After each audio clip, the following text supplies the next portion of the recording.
Coming up, the last public hearing is held this week on the future of Kemper. Is the pendulum swinging towards the wrecking ball? A funeral in Ferguson, but the hurt and political fallout continues. Also, despite what you may hear, violent crime seeing some big drops in Kansas City. But why? Marking 100 years of Union Station, and you're invited. State officials get serious about bringing a Super Bowl to Kansas City. You've been hearing lots about Brownback and Roberts, but aren't there other races too? Why aren't we hearing about them? Plus, what's in a name? A Kansas City institution cooking up a name change. Welcome again, I'm Nick Haynes, and thank you for joining us again on the program that takes you behind the headlines, making news in Kansas City, dissecting this week's news stories. Kansas City Star nationally syndicated columnist Mary Sanchez. From The Pitch, reporter Steve Vokrot, the senior writer for the Call newspaper Eric Wesson, and on the political beat at 41 Action News, Garrett Hake. The fifth and final public hearing is held this week to consider Kemper Arena's future. Two plans are being weighed up by the City Council for the 40-year-old venue's future. But is the impetus for change now considered so great that a plan by the American Royal and the Kemper family to tear down the arena, replacing it with a smaller facility, the only choice now being seriously considered, Garrett?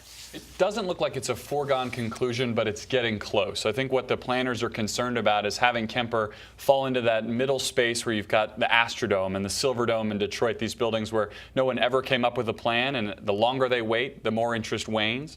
And they feel like they need to do something sooner rather than later to avoid that fate. It seems hard to think, though, of that area without Kemper Arena being there, because for most of us, that has always been there, Steve.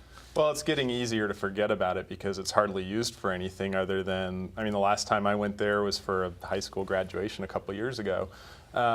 We just saw a little bit of video that had the rollerbladers. That was some video from just the past week. They have the roller derby that still takes place there. Yeah, but it wasn't what they said it would be when they built the Sprint Center, which is that they do the rodeos and the dirt car rallies and stuff like that. So, you know, it's falling out of the minds of people, and the question is going to be, if it's swinging towards the Kemper plan, does the city have the money to do it? Because it's a pretty big ask for the American Royal plan from the city coffers. Okay. So it looks like this is, but no final decision has been made, Garrett? Not that I'm aware of. I mean, they're going to drag through the public part of this, so that if worst case scenario, if they do have to spend all that money, it doesn't look like this was a rammed through decision to spend a ton of city money to get something done. How did it end up being this way, Mary? Partly because of what Steve was just saying. It's just kind of been left to slog along for a while. I mean, and that's what needs to be resolved. They need to figure out, and they're supposed to have the recommendation by, I think, mid-September, maybe early September, about what they're going to do. But there's still a lot of questions about the finances of the two proposals and what really makes sense, what's really feasible. I mean, I've got a little bit of that historic, you know, you hate to see a building like that just torn down because it does have some architectural significance. At the same time, you really need to save the American Royal as well and keep it moving forward within society. I wish for kind of the nirvana sort of, can we blend these plans? Can we make it all work? I would like to see the building saved, but then again, it's been just kind of hanging around there and has not been fully utilized in recent years. But that was the hope, though, to have this sort of blended compromise plan. It's still there, but nobody seemed to be interested in that, did they? I think Sprint Arena happened to Kemper. The concerts moved there. It's easier to get to. Parking is still kind of iffy, but it's easier. It's a modern building. I think they have the Universal Soul Circus goes down there, and if it wasn't for that, I probably wouldn't have any reason to go down there either, but to take the kids down there to that. But and they're in a parking lot. I mean, they're not even using the building. They're in the parking lot, and that's true too. But I think the American Royal needs to get an identity and have some place to go, and I think they'll save it for that reason, because that's a big attraction. Well, and that's really the bottom line, is keeping the American Royal happy, because if they're not there, it's just another empty building in downtown Kansas City. I mean, they have to keep some credibility, some attachment to that, or it's a vacant building. 18-year-old Michael Brown was laid to rest this week in Ferguson, Missouri. The events leading up to his death and the subsequent community and political fallout were discussed at length on this program last week. We know there are a slew of places where you can go to hear the latest twists and turns on this ongoing story, but Governor Nixon being beaten up again this week for being a no-show at Michael Brown's funeral. The governor, still reeling from his handling of the unrest in the Missouri town, this week picks an African-American to head the state public safety agency with oversight over the Highway Patrol, the National Guard, and the State Emergency Management Agency. In fact, his first black cabinet member. Yet rather than being celebrated, Nixon is second-guessed even by fellow Democrats. Missouri Senator Claire McCaskill saying last Friday he was asked if he had any African-Americans in his cabinet. 5 days later, we have an African-American in the cabinet. So why would a fellow Democrat like Claire McCaskill be so critical of Nixon on this? Isn't this a positive move, Mary? We'll see. I mean, time will tell. I think it's easy to be critical of him right now. The piling on has already occurred. We've had all this time since Michael Brown was shot and killed. But I think, the focus really needs to be on Ferguson, on those broader issues, and those issues of how a police force deals with a local community is not up to the governor to solve. It never was. He should have perhaps led some more showed some more leadership at the very initial. He could have done a better job on that. But ultimately, the issues that are Ferguson are not a state issue. They're local. They're connections between people and clergy and police. And that's where I think the broader focus needs to be. People are jumping in on this. There's some validity to some of the comments, but it's not going to help the real situation. So why is Claire McCaskill, a fellow Democrat, then sort of piling in on Governor Nixon, Eric? I think they have a love-hate relationship. Love the fact that they're Democrats, but probably don't really like each other. I think some of it stems over for her last Senate run. Governor Nixon had a ton of campaign money, didn't help the party or help Claire with the financial matters. I disagree with Mary a little bit. I think that some of the problems that are taking place in Ferguson are state problems. If you look at the racial profiling numbers and some of the things that have come up as walking through that town and talking to people and seeing them, I think that those were some of the things that the governor, when he was Attorney General, even knew was taking place there, and he did nothing about it. Of course, attorney generals say that they can't do anything about what's going on with racial profiling because the legislature won't put any teeth in it, but the attorney general releases funding for the police departments to come into those cities. So I think that there were some things that the state could have been more aware of. And since they controlled the police department there in those two cities, Kansas City and St. Louis, they did have a direct hand in the training and some of the mindset that was taking place there. Garrett. There's sort of two different criticisms here in the question about not going to the funeral and about making this selection. I think on the not going to the funeral, I think is a fairly legitimate political criticism. If he was invited, you go. It's a no-brainer. If you're invited, you have to show up to something like that. But the criticism on this public safety selection, I think, is a little bit unfounded because these selections don't happen in a 5-day window. So that Claire jumped on him for 5 days ago, you didn't have this person. This is probably a month-long, at least, vet. I mean, when you think about how cabinet officials are selected at the federal level, it's not that different from the state level. They're going to look at taxes, background, all that kind of stuff. So Jay Nixon and his people are probably a little bit frustrated by any attacks they're getting over making this selection because just in the logistics of it, that selection had probably been planned well before the Ferguson events even took place. Yeah, and it's a little cynical. I think it hurts the diversity discussion a little bit if you're going to say on one hand, well, his cabinet's not diverse, and then when he hires someone who's African American, you turn around and say, well, you're just trying to placate controversy. I think that's probably more counterproductive than anything. And there's no questions about the credentials here. I mean, you're dealing with a man who is African American. He's also 20 years younger than his predecessor. He's got advanced degrees. He's run a big city police department.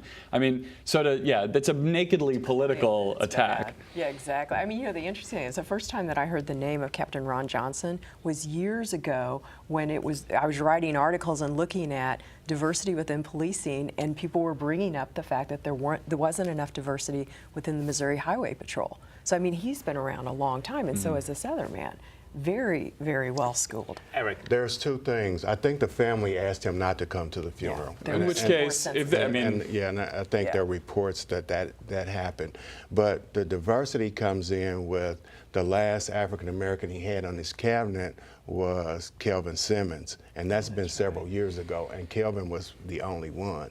So now when the heat comes, then he looks around and reaches and grabs the person that he appointed. He has done a good job with African-American judge appointments. I think that he's probably done head and shoulders above other governors, but I don't think that that's the part that people are embracing when you look at his cabinet. He's not very diverse. Despite what you have heard, crime is down in Kansas City, and not just a little, but a lot. According to new figures just released for the first 6 months of the year, homicides are down 32%, rapes down 25%. We're continuing on the crime issue here. What accounts for the change? Eric? Bad guys have just stopped being bad because there's police everywhere. The NOVA program is showing some success. Chief Ortay's community policing and hotspots are showing some success because police response time to those areas when they hear gunfire is pretty quick now. And before it wasn't as intense as it is On now. your station, Garrett, I noticed that the police were talking about how they're doing community policing, getting out of their cars, and it seemed to be like they were trying to make the connections there, that they were doing things that they were not doing in Ferguson, Missouri. I mean, is that one of the differences? Well, absolutely, and that's been a big school of thought. In Chicago over the last summer, there was a lot of talk about that they had changed to a more community-based model, and that seemed to be making a difference in the number of murders and violent crimes there. Obviously, that's bounced back this year. The trick with the police department on these sorts of things is now we sort of have to take them at their word on these. Not that the numbers wouldn't be right, but they don't do a great job of telling their own story in these circumstances. They don't come forward and say, here's how we really worked this hotspot. Here's how we were really out in this community. They have to do a better job at being proactive on this messaging, or people are going to look at these numbers and say, yeah, okay, sure, we'll just wait. But perception of crime, though, is still very high, isn't it? Absolutely. I mean, here's the problem with this, too. You know, you need to see a long, sustained drop in crime, or at least keep it at this same level. Little spikes happen all the time within crime figures, and people, I think, generally know that. You know, and the problem is if you live in a neighborhood, like actually mine, where we've had a number of robberies lately, in your head is, well, I know what happened to Mrs. So-and-so's house. And so the perception is just really muddy on these things, and it's very hard to correlate what an officer is doing or one squad is doing with a complete drop in crime. There's just so many factors that are involved. Those murder numbers are significant. I mean, they're mathematically significant, and I would love to see Forte come out and say, here's how we know this system has worked in that sort of proactive way. I think NOVA is probably part of Nova's it because smart. it's a small percentage of the population that does the worst, most violent crimes. And that program very specifically goes after and targets the folks who do these things and their little entourage of people. You crack down on those small numbers, you will see a drop in your violent crime. August is usually one of the bloodiest months of the year in Kansas City. We've had 2 homicides. And I've seen videos on YouTube and various places of police officers in the street playing basketball with kids. I've seen them dancing, having dance contests with kids. So I think the relationship between the community and the police department has changed dramatically, and I think that that's a part of what the drop in some of the violent crime is. Last week on the program, Steve Kraske told us to stay tuned for breaking news on a well-known name who is going to step into the ring to take on Sly James as mayor of Kansas City. We waited with bated breath for that news and for Steve Kraske's column.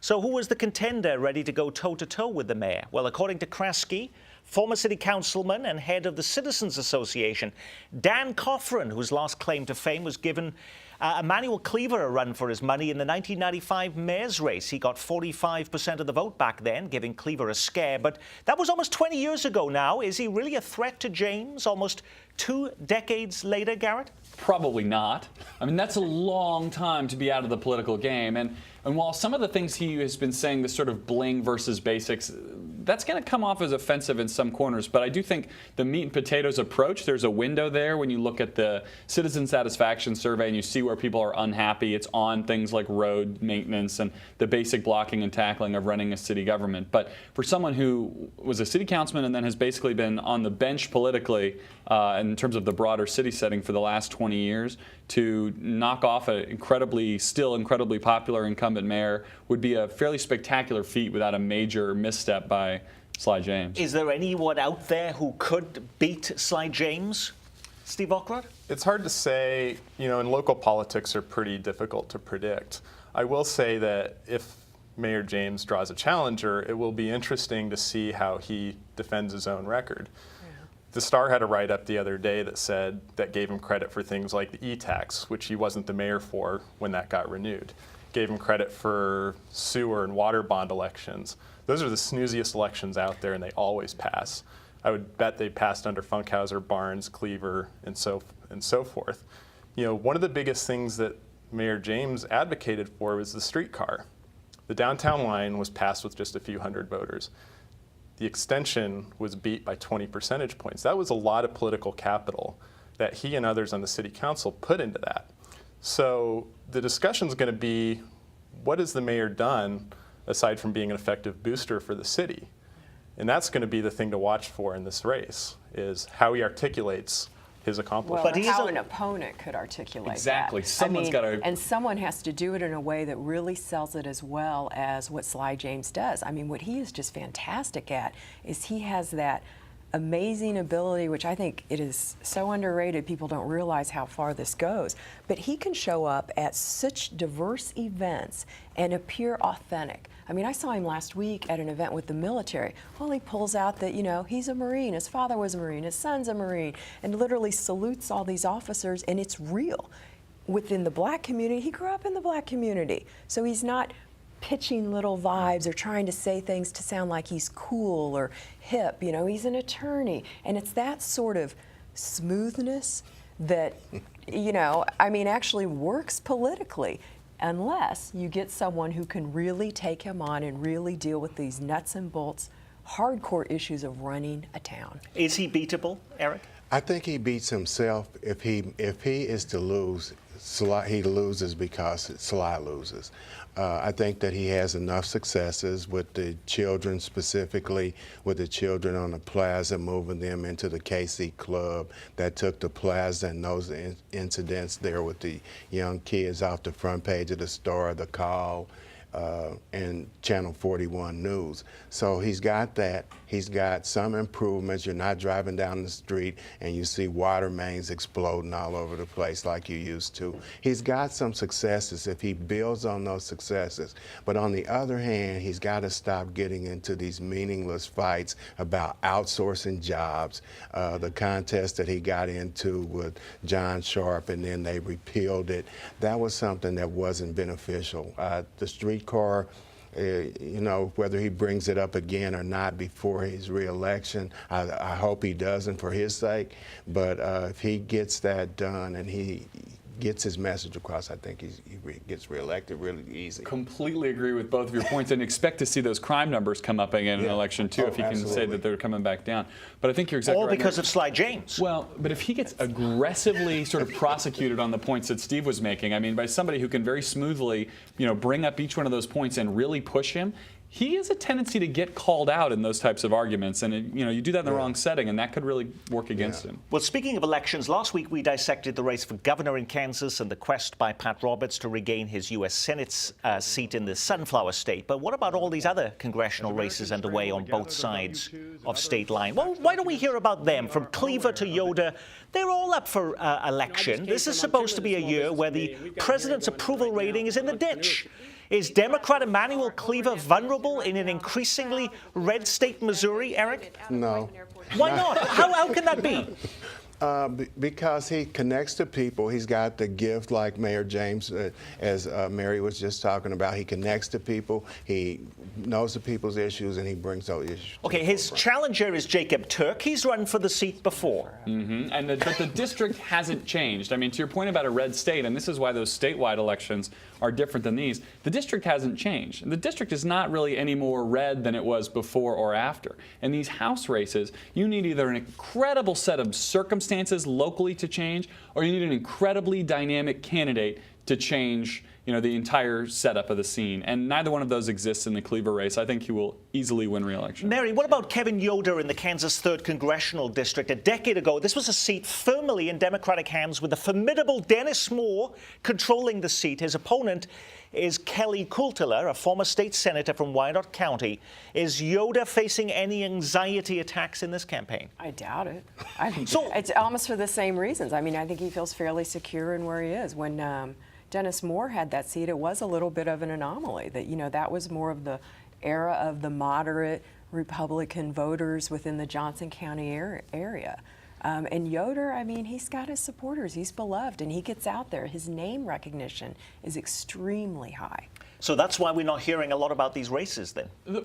Yeah, there aren't a lot of terribly compelling reasons to follow them all that much because the incumbents do seem pretty entrenched in these elections that you mentioned. Cleaver talks about this all the time, the sort of retrenchment of both parties. I mean, all these folks were more likely to lose in their primaries than they are to win in their general elections. I mean, the way these districts are drawn, it is incredibly difficult to lose re-election as an incumbent unless you do something really dumb or facing off against someone really spectacular who comes into the race late. That's part of the reason you have the gridlock that you have in Washington is you are far more vulnerable to your own party than you are to the other side. The Chiefs may not have shown much evidence in their preseason games that this is a Super Bowl winning team, but that's not stopping state officials from trying to lure a Super Bowl to Kansas City. The state of Missouri's first Super Bowl task force meeting took place this week at Arrowhead Stadium. The group's task, bring the big game to town. Now, we've discussed this before, and it was just idle chatter. They are really serious about this now, Steve. Well, they're doing the things they're doing the types of things that don't really hurt. To form a committee within the state to talk about it and try to pitch the NFL on it. Whether the NFL is going to hear that message is another question altogether. Traditionally, the Super Bowl has been played either indoors or in warm weather cities. They bucked that trend last year when they played it in New Jersey, technically, in a cold weather setting, which has now got Kansas City and I imagine a lot of other northern cities thinking we can get this too. But so just because the task force was meeting this week, there's no evidence to suggest we have a better chance of bringing the Super Bowl here this week than there was the last time we talked about it on this program, Garrett. No, none whatsoever. Okay. And this one really throws me because this has all the same high aspirations of the RNC pitch without any of the natural advantages. The Sprint Center is an ultra-modern arena. Arrowhead, despite the renovations, is not. Downtown has all this build-up around entertainment and hotels, and while that wasn't enough to lure the RNC, the stadium complex out east has none of that. Not the hotel infrastructure, not the entertainment infrastructure. It's a great goal, but there's a lot of work that I think needs to be done before the NFL is likely to take that very seriously. Okay, we go to our NFL reporter, Eric Wesson. They've got a little better chance because the All-Star game was a big success. It put some light in Kansas City. And they've got a few more restrooms now in the stadium that they did before with the renovations. So it gives them a little better shot. And I hope they get it because I'd like to see, somebody see Arrowhead. I think it's a great stadium. The press box is fabulous. It's always a great meal there. Oh, absolutely. That's reason enough to bring it here. All the commissioners. All right, this time next week, Union Station will be in the throes of a very big party. They will be celebrating their 100th birthday, and you are invited. According to a press release, revelers can expect to see the story of Union Station depicted in a huge digital projection onto the facade of the historic depot in a celebration that promises a national musical act and fireworks. No word yet on who the national musical act is supposed to be. In fact, they've since dropped reference to that from their website. No pressure, but after 100 years, what would be a fitting for 100 years at Union Station, Mary? You know what? You'd almost have to have someone that could bridge those, a 100-year gap. Not that they need to be in their hundreds, but Elton John. Okay, no. Someone yes, of a absolutely. massive significance, really. Pat Benatar. Well, the thing is that Union Station is a remarkable facility, and I just hope that people really understand what it meant to this city.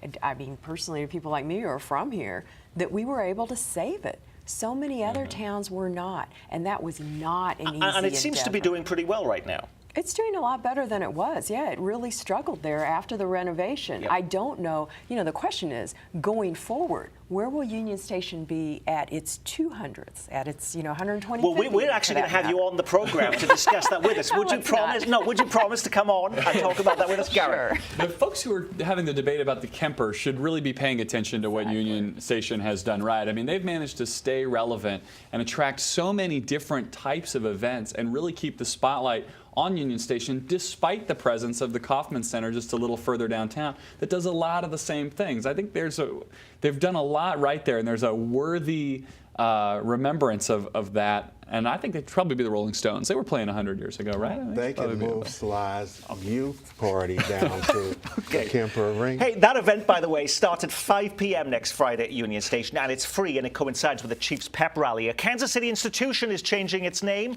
Oklahoma Joe's going away. Don't worry, the barbecue is staying.